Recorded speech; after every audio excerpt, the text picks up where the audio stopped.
రాకడ సూచన నేను చెప్పబోయేది.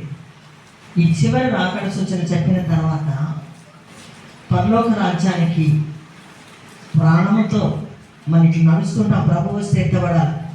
ఎవరు ఎత్తబడతారు అనే దాని గురించి నేను నెక్స్ట్ చెప్తాను. మొట్టమొదట ప్రభు యొక్క రాకడలో ఆఖరి సూచన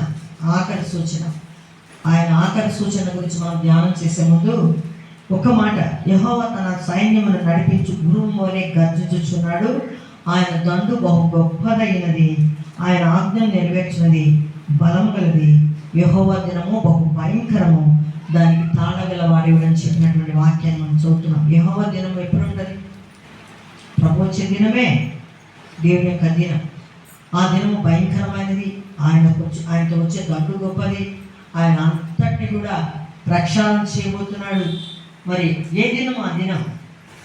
అది ఎప్పుడు? ఆ దినం ఎట్లా వస్తుంది? అది వాక్యంలో మనం గమనిస్తాం. మొదటి వాక్యంలో ఉంది, సియోను కొండ మీద బాకా ఊదుడి, నా పరిశుద్ధ పర్వతం మీద హెచ్చరిక నాదము చేడి, యెహోవా దినము వచ్చుచున్నదనియు అది సమీపమైననియు దేశ నివాసులందరూ వణుకుదురుగాక.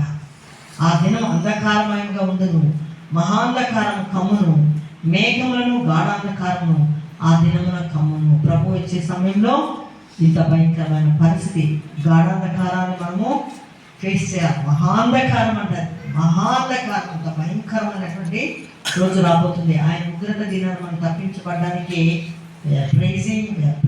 మనం ఏం చేస్తున్నాము? దేవుని స్తుతిస్తున్నాము, దేవునికి ప్రార్థన చేస్తున్నాము. అట్లా ఏం కాదు. ఆ ఉగ్రత దినం తప్పించబడడానికి ప్రార్థన, ప్రేజింగ్ కాదు మనం చేసి. భూ సంబంధమైన విషయాలన్నీ కూడా ఫుల్ఫిల్ కావడానికి చేస్తున్నాం. భూ సంబంధమైన కార్యాలన్నీ కూడా జరిగిపోవడానికి మనం చేస్తున్నాము. కానీ ఆ దినము కొరకు మనము ప్రేజింగ్ చేయడం లేదు, ఆ దినం కొరకు మనము ప్రార్థన కూడా చేయడం లేదు. ఇది చేయడం కొరకే కొద్ది మంది అయినప్పటికీ కూడా ఈ వాక్యము ప్రకటించబడడానికి దేవుడు ఇచ్చిన పర్మిషన్ బట్టి దేవుడికి వందనాలు. మరి ఇక్కడ దేవుని దినము నేను 11వ వాక్యంలో చూపించినాను, మొదటి వాక్యంలో చూపించినాను. అది సమీపమైంది కాబట్టి అందరూ కూడా మనకి భయపడాలా. అంధకారమయంగా ఉంటుంది, మహాంధకారంగా ఉంటుంది ఆ దినం. అది ఎప్పుడు జరగబోతుంది? ఇప్పుడు చూడండి నెక్స్ట్ వాక్యం, పర్వతముల మీద ఉదయకాంతి కనబడినట్లు కనబడుచున్నవి, అవి బలమైన ఒక గొప్ప సమూహము, ఇంతకు ముందు అటు పుట్టలేదు, ఇక మీద తరతరములు కట్టి పుట్టవు. వాటి ముందర అగ్ని మండుచున్నది, వాటి వెనక మంట కాల్చుచున్నది. దేవుని దినముకు ముందు, దేవుని యొక్క రాకడకు ముందు ఆకాశంలో జరిగినటువంటి విషయాల్లో ఏంటంటే ఒక సమూహము తయారవుతుంది. ఆ తయారైనటువంటి సమూహానికంట ముందు మంట ఉంటుందంట, వెనుక మంట ఉంటుందంట.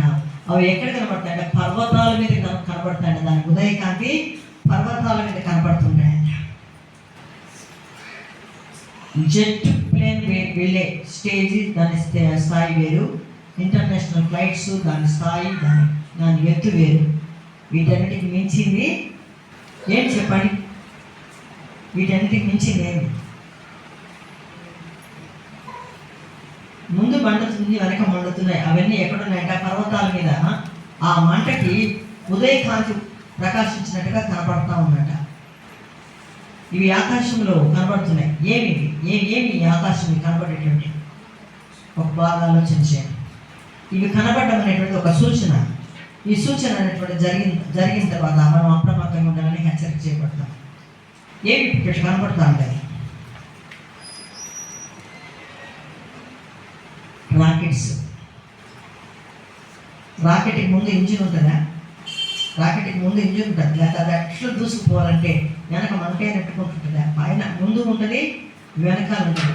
కాబట్టి ఈ రాకెట్ ఆ కొన పోయి అక్కడ చేరే లోపల ఈ భాగం అంతా ఏమవుతుంది? కాలిపోతే. ఇవి ఎవరు కనిపెట్టారు? దాని గురించి రాయబడిన మాట చూడండి. అవి రాక మునుపు భూమి ఏదైనా వనము వలె ఉండదు, అవి వచ్చిపోయిన తర్వాత తప్పించుకున్నది ఏది విడవబడక భూమి ఎడారి వలె పాడాయను. అవి రాకముందు అసలు ఇనుము కానీ, ఉక్కు కానీ, లేకపోతే ఇంకేదైనా మెటల్ సంబంధించిన ఏదైనా కానీ భూమి మీద లేనప్పుడు మన జీవితాలు వేరు.